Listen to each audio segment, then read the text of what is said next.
महानुभाव, एक जगह दो लाइन लिखी थी प्रेमचंद जी, दो लाइन लिखी थी, जैसा करोगे वैसा भरोगे।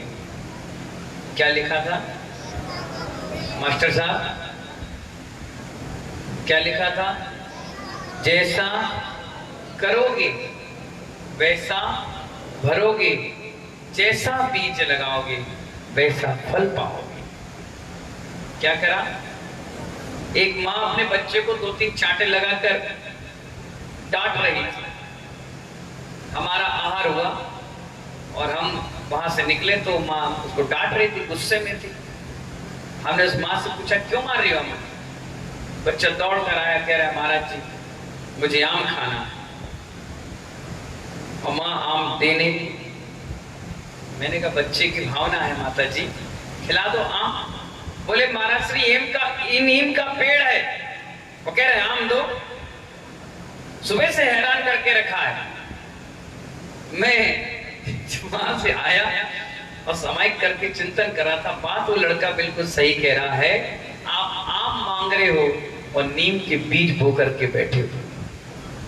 क्या मांग रहे हो आप? आम आ जाओ, मीठे मीठे आम आए। और करवा नीम का पेड़ लगाया है। जब आम के बीज लगाओगे तभी तो फल आम के मिलेंगे। नीम के बोगे डबरा बांधो तो नीम के मिलेंगे। मैंने उस माँ को समझाया, मैंने कोई बात नहीं, अब इसने तो नीम का बोया था, नीम का पेड़ है, ये तो अनजान में कर रहा है, तुम तो जानकार हो, बाजार से लाकर खिला दो। बोले सीजन ही नहीं, कहां से लाए? सीजन ही नहीं है, कहां से लाए और खिला दे? मैंने कहा जिस चीज का सीजन है उसको खिला दो। कह दो बेटा बाजार में अभी चीज मिल नहीं रही है, जब मिल जाएगी तो दे दे।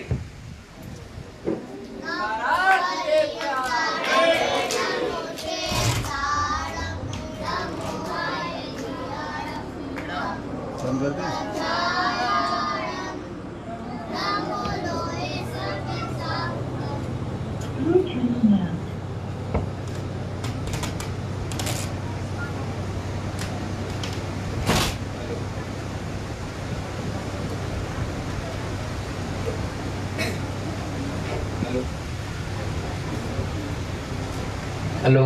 तो महानुभाव, उसने माँ ने कहा सीजन ही नहीं है।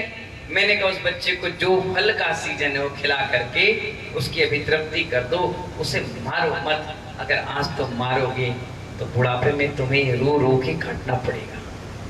इसलिए माओ, आपसे निवेदन है, आपके बच्चे अब इतने सहनशील नहीं है। जिस बच्चे का पिता के जूते अगर बच्चे पहनने लग जाए, समझ जाना अब तिजोरी की चाबी सौंपने का टाइम आ गया।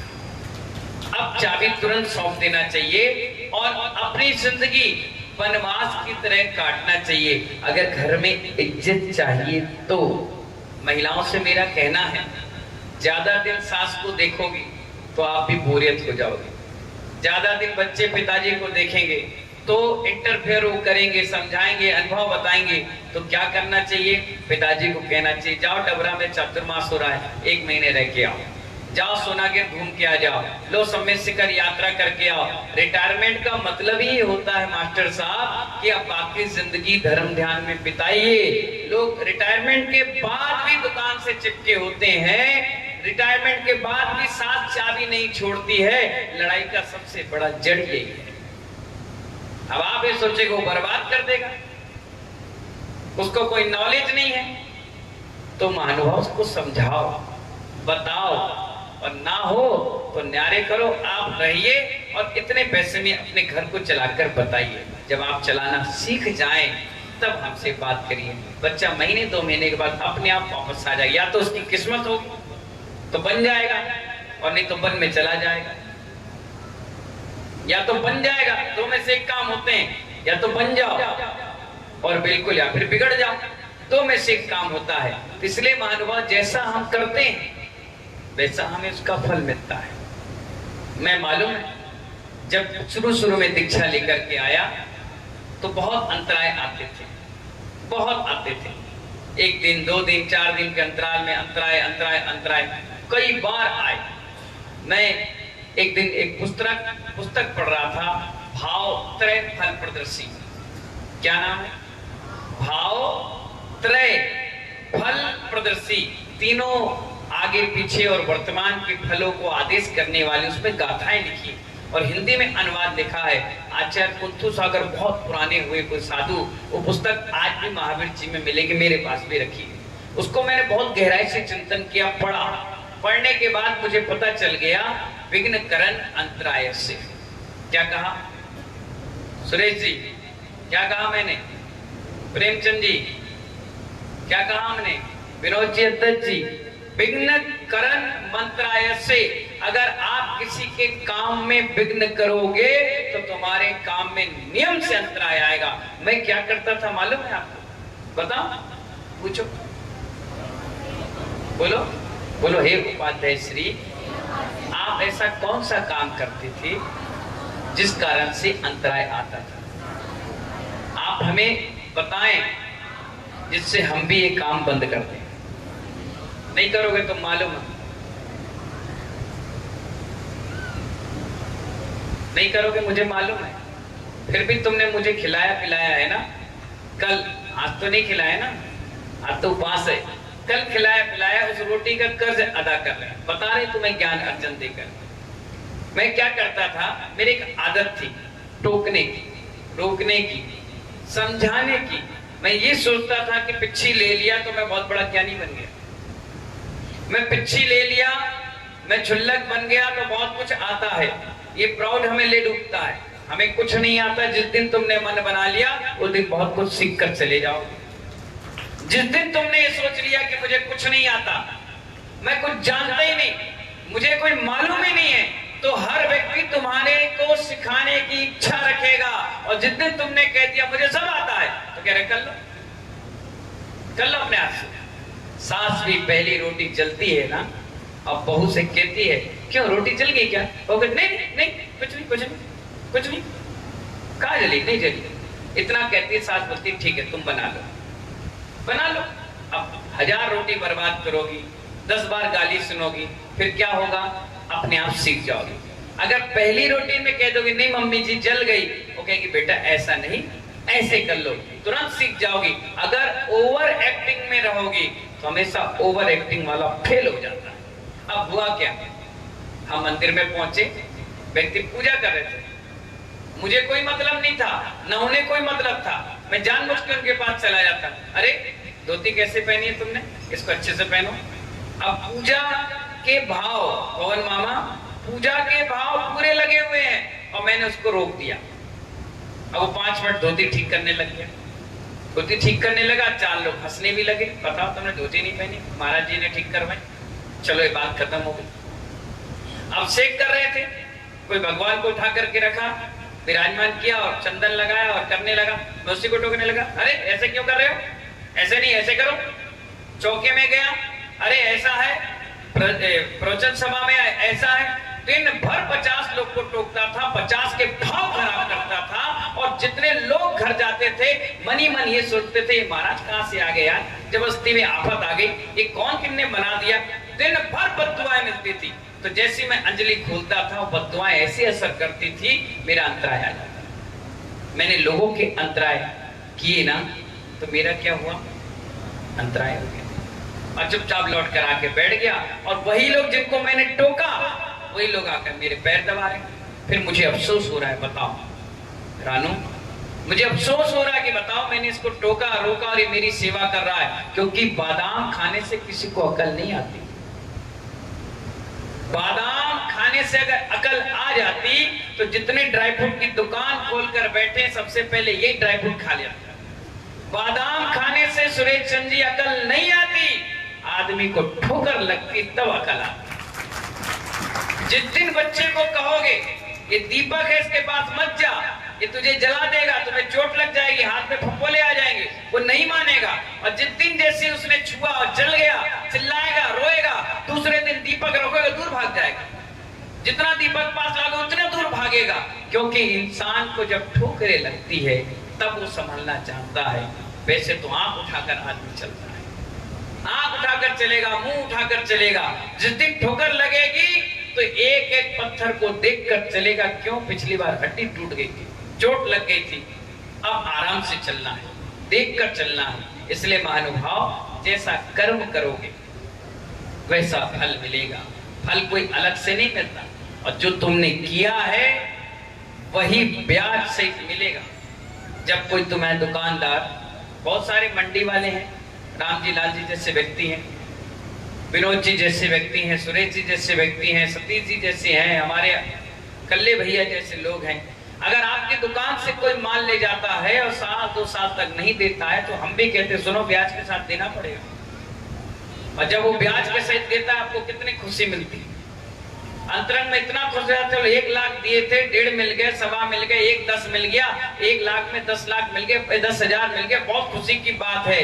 अब इसको कर्म के साथ जोड़ लो। आपने कर्म कितने किए? 10,000 पॉइंट, वो 9,000 कैसे लगाएगा?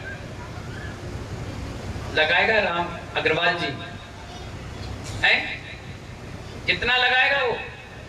10 के साथ ब्याज, और तुम्हारा ब्याज तो ब्याज है, वहां चलता है चक्रवर्ती ब्याज। आशीष कितना ब्याज चलता है? चक्रवर्ती ब्याज की तरह चलेगा। जितना पैसा हो गया ब्याज हो गया, उस ब्याज के ऊपर भी ब्याज चलता है। इसलिए महानुभाव, जैसा कर्म करोगे वैसा भोगना पड़ेगा। हंस के भोगोगे तो दोबारा कर्म नहीं बंधेगा, और रो के भोगोगे तो डबल कर्म परेशान करेगा। यह भाव तो नाश होगा ही होगा, आने वाले भाव भी नाश हो जाएंगे। इसलिए भावत्रय फल प्रदर्शी नाम की पुस्तक जरूर पढ़ लेना, इससे आपको क्षमता आएगी, अंदर से आत्मविश्वास जागेगा। एक बार एक मुनिराज सामायिक कर रहे थे। क्या कर रहे थे? सामायिक जानते हो क्या होता है? समता, आकुल व्याकुल परिणाम ना बनना, उसका नाम क्या होता है? सामायिक, निसल्लो वृत्ति। सामायिक करते और अचानक सांप आ गया और इस गले में जाकर के लपेट कर बैठ गया। वो एक लड़के ने जब उनको देखा कि महाराज के ऊपर बहुत मोटा सांप आ गया है, वो दौड़ कर गया 10-50 लोगों को बताने। जब तक वो सांप भी चला गया और महाराज की सामायिक भी हो गई। वो आकर के मुनिराज से कहता है, मुनिराज जी वो सांप था, कहाँ चला गया? आपको डर नहीं लगा? मुनिराज ने कहा कि अगर मैंने उसका कुछ बिगाड़ा होगा तभी तो वो मेरा बिगाड़ेगा। मैंने अगर उसका कुछ बिगाड़ा होगा तब वो मेरा कुछ बिगाड़ेगा। मैंने कुछ नहीं बिगाड़ा, इसलिए उसने भी मेरा कुछ नहीं बिगाड़ा। और कहाँ चला गया सांप? बोले अपने घर चला गया और अपनी सामायिक हो गई। बोले आपको डर बिल्कुल नहीं लगा? बोले क्यों लगेगा, वो भी जानवर भी हमसे डरते हैं, जानवर भी हमसे डरते हैं। वो सिर्फ फुफकारते या दहाड़ते इसलिए है कि तुम कहीं उसको चोट ना पहचानो, कहीं आप उसका घात ना कर दो। क्योंकि प्राणी मात्र के प्रति करुणा होती है, तभी हमारे जीवन में कोई विघ्न नहीं आते। कई बार देखना, सांप आ जाते हैं, गाय बैठ जाती है, बकरी आ जाती है, कभी शेर भी आ जाते हैं, कभी बंदर आकर बैठ जाते हैं, और उनको भी प्यार से समझाओ, बुझाओ, पुचकारो तो वो भी अपने प्यार से चुपचाप चले जाते हैं, किसी को परेशान नहीं करते। आज महानुभाव 14 का दिन है। आज 14 का दिन अपने आप में बड़ा पवित्र दिन है। पूरे वर्ल्ड में जो भी जैन व्यक्ति होगा, जो भी श्वेतांबर जैन होगा, अन्य मत के भी लोग होंगे, आज के दिन बड़ी हिंसा से बचते हैं। अरे आज के दिन किसी को कुछ गलत भी नहीं बोलते, मौन रहते हैं। जितना समय होता है प्रतिक्रमण स्वाध्याय में निकालते हैं। श्वेतांबर समाज में प्रतिक्रमण का बड़ा महत्व है। वहां घंटे घंटे, 1-1 घंटे सामायिक और प्रतिक्रमण करते हैं। उनके एक सिस्टम बनाया गया है कि जो जितनी सामायिक और प्रतिक्रमण करेगा उतनी जल्दी वो मोक्ष और वैकुंठ जाएगा। बहुत सामायिक की जाती है, बहुत प्रतिक्रमण किया जाता है। उनको मालूम है कि अनादि से हमने बहुत सारे ऐसे हंसी मजाक में कर्मों का पुलिंदा बांध रखा है, जिस कारण हमारी कमर झुकी जा रही है। कर्म के भार से हम कुछ झुके चले जा रहे हैं, उठने का कभी नाम नहीं ले रहे। इसलिए आचार्य कहते हैं उठने का प्रयास करो, कुछ हल्कापन लाओ।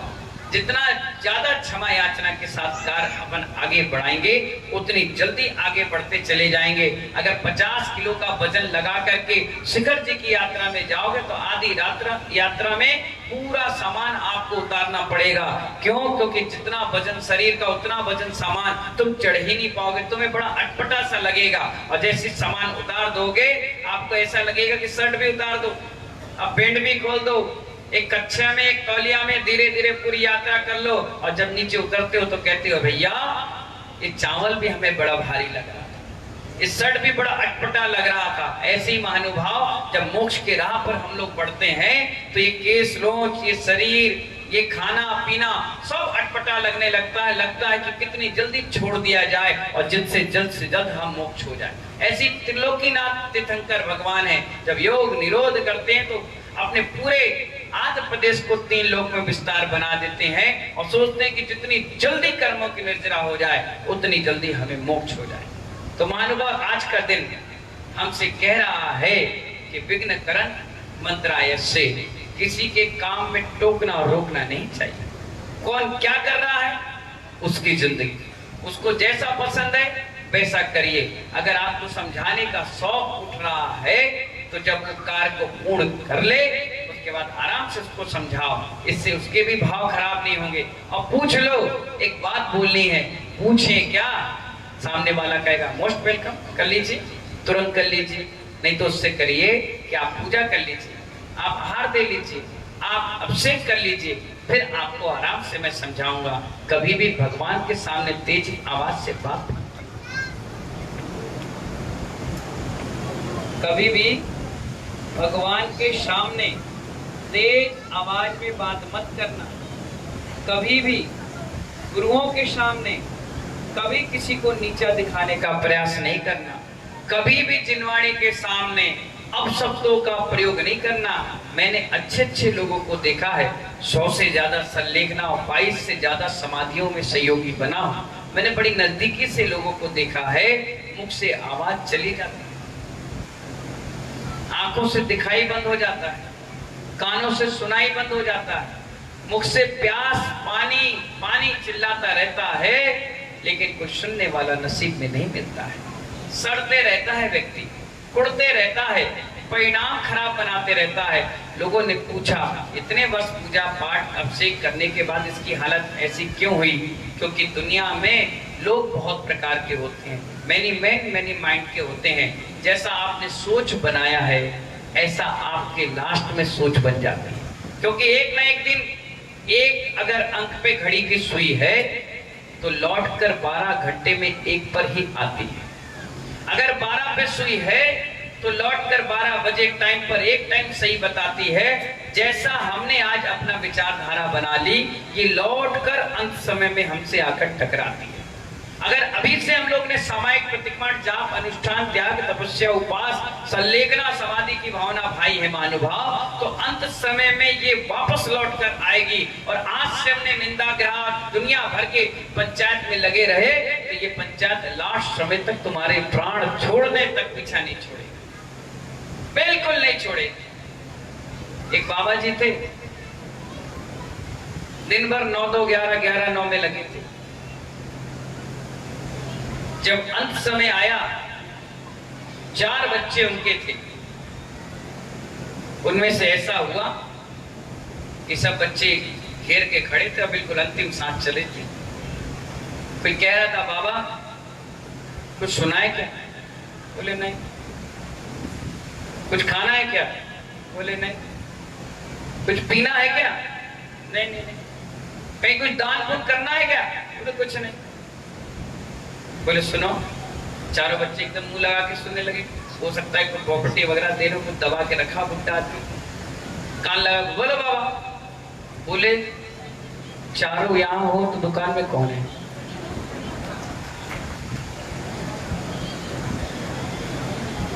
क्या कहा? चारों यही हो तो दुकान में क्या है? नास बेटे चलो दुकान जाओ। क्यों?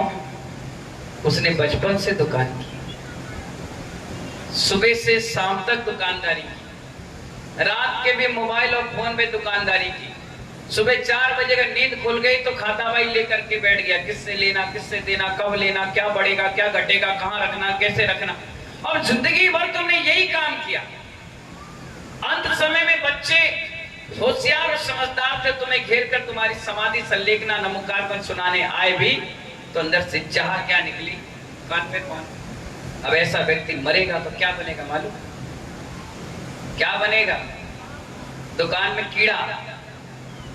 कई बार देखना कुछ कीड़े ऐसे होते हैं जानवर जिसे तुम धक्के मार के घर से बाहर निकालो, दूसरे दिन फिर वापस, दूसरे दिन फिर भगाए, तीसरे दिन फिर वापस। कुछ लोग आके कहते हैं महाराज हमारे घर में कबूतर है।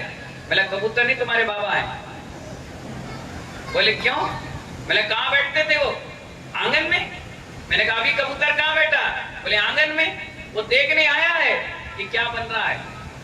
ज्यादा खर्चा तो नहीं कर रहे, ज्यादा खर्चा गंदगी कुछ करे तो वहीं पर आकर के गुड़ो गुड़ो गुड़ो चिल्लाएगा, तुम्हें डिस्टर्ब करेगा और चला जाएगा। वो अपनी भाषा में कह रहा है ज्यादा घी मत डालो, ज्यादा अनाज खर्च मत करो, ज्यादा दुकान पे ध्यान दो। कोई कबूतर आ जाते हैं, कोई तोता आ जाता है, कोई मेंढक आ जाता है, कोई सांप बनकर आता है, कोई गाय, कोई कुत्ता, कोई बिल्ली, कोई गधा, पता नहीं कोई ना कोई तुम्हारा परिचित का होगा जो पूर्व नियोजित कर्म बांध कर गया कि मरते के बाद भी अगली पर्याय धारण करने के बाद उस घर को और मकान को छोड़ने की इच्छा नहीं करता। इसलिए आचार्य भगवान कहते हैं जैसा हमने किया है महानुभाव वैसा फल हमें मिलता है। जैसे हमने एटमॉस्फेयर बना लिया, जैसा हमने दूसरों के लिए गड्ढा खोदा, एक दिन अपन को भी उसमें गिरना पड़ जाता है। मालूम है महानुभाव?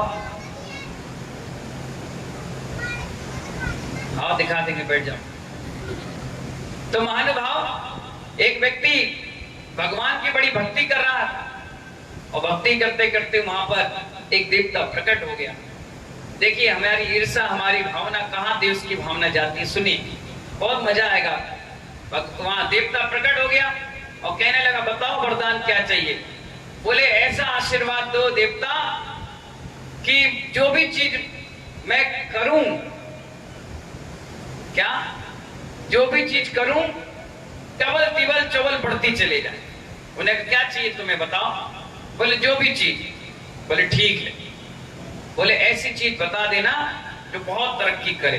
देवता ने कहा ठीक है तथास्तु। वो घर गया, उसने कहा, देवता ने तथास्तु बोलने से एक बात भी बोली थी। उसने कहा था जितना तुम्हें मिलेगा उससे डबल तुम्हारे पड़ोसी को मिलेगा।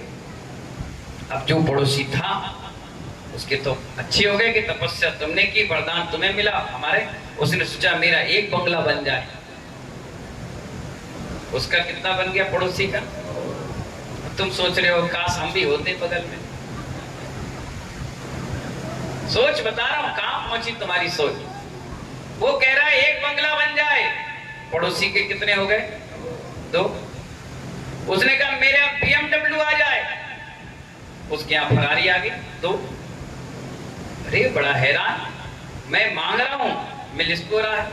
एक दिन रात के सोचने लगा कल ऐसा कौन सा वरदान मांगू जिससे मेरे पड़ोसी का नुकसान हो जाए। उसने कहा मेरी एक आंख फूट जाए।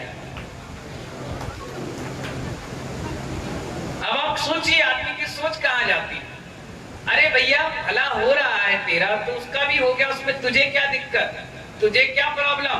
अब तूने एक आंख तो फोड़वा ली अपनी और दूसरी आंख से उसको देख रहा है कि दोनों फूटी कि नहीं फूटी। जब दोनों फूट गई तो अंतरंग में इतना आनंद आया, ओहो मुझे कितनी खुशी मिल रही है कि रायता ना मैं खाया ना खाने दिया, बगरा दिया, मजा आ गया। अरे भैया वो भी फूटा कहलाएगा और तू भी फूटा कहलाएगा। वो तो अंधे की श्रेणी में आएगा और तू एक आंख का अंधा कहलाएगा। कोई सुबह सुबह तुझे देख ले तो कहेगा अपशगुन आ गया, सगुन नहीं हुआ। इसलिए महानुभाव ईर्षा की भावना जिंदगी में नहीं आना चाहिए। कॉम्पिटिटर की भावना कभी जिंदगी में नहीं आना चाहिए। कॉम्पिटिटर करना हो तो साधना के क्षेत्र में करो, प्रभावना के क्षेत्र में करो, अपने गुणों के क्षेत्र में करो कि तुम मुनि बने तो हम भगवान बनेंगे, तुम श्रावक बने तो हम प्रतिमाधारी बनेंगे, तुमने आलू का त्याग किया हमें रात्रि भोजन त्याग किया, तुमने एक ग्रंथ कंप्लीट किया मैं 2 करूंगा, तुमने 100 वाला फेरी मैं 1000 फेरूंगा। ये कंपटीशन करो। तुमने 4 अजैन व्यक्ति को जोड़ा अपनी चर्या से, मैं 4000 को जोड़ूंगा। ये कंपटीशन होना चाहिए, आनंद आना चाहिए। इसमें क्या लगता है धर्म की प्रभावना। चलो किसी बहाने से लोग आ रहे हैं, जुड़ रहे हैं, जुड़ते चले जा रहे हैं। तो इन्हीं मंगल भावना के साथ समय आपका हो गया। 3 बार फोटो खिंच गई आपकी, लाइट चली गई थी ना, तो 3 बार फोटो खिंच गई और मैं भी देख रहा था, आप भी देख रहे थे। बहुत देर तक आप स्माइल पे बैठे रहे, लेकिन कैमरा चालू नहीं हो पाया। इसलिए महानुभाव, आज सोमवार का दिन, चतुर्दशी का दिन, दोनों मुनिराज के क्या हो गए, 13वां उपवास भी आनंद संपन्नता की ओर चला गया। ऐसे धीरे धीरे आगे भी वर्षा योग बढ़ता चला जाएगा। सबकी शुभकामनाएं, सबकी दुआओं और उसके साथ ये वर्षा योग आगे बढ़ता चला जा रहा है। इन्हीं मंगल भावना के साथ जय बोले महावीर भगवान की।